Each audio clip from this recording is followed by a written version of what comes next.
আজ বৃহস্পতিবার ফরিদপুরে জাতীয় নাগরিক পার্টি পথসভা আয়োজন করছে। গোপালগঞ্জে গতকালের সহিংস ঘটনার পর সমাবেশকে কেন্দ্র করে নিরাপত্তা ব্যবস্থা জোরদার করেছে পুলিশ।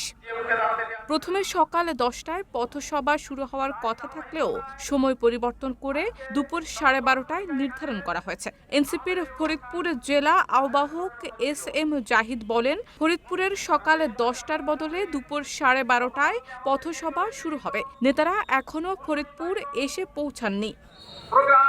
পূর্ব নির্ধারিত কর্মসূচি অনুযায়ী এনসিপি নেতাদের বুধবার রাতেই গোপালগঞ্জ, মাদারীপুর ও শরীয়তপুরের পথসভা শেষ করে ফরিদপুরে অবস্থান করার কথা ছিল। তবে গোপালগঞ্জের সংঘাতের পর তারা খুলনায় চলে যান এবং সেখানেই রাত কাটান।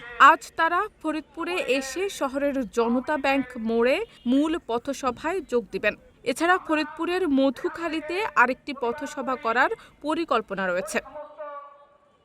নিরাপত্তার বিষয়ে ফরিদপুর কোতোয়ালি থানার ভারপ্রাপ্ত কর্মকর্তা মোহাম্মদ আসাদুজ্জামান বলেন, নিরাপত্তার ব্যাপারে সর্বাত্মক প্রস্তুতি নেওয়া হয়েছে। 4 শতাধিক পুলিশ সদস্য মোতায়েন করা হয়েছে। এছাড়া সেনাবাহিনী ও র্যাব টহলে থাকবে। শুধুমাত্র স্থানীয় পুলিশ সদস্যদের দিয়েই এই নিরাপত্তা নিশ্চিত করা হয়েছে। অন্য জেলা থেকে অতিরিক্ত জনবল আনা হয়নি। শারমিন নিশু, ঢাকা পোস্ট।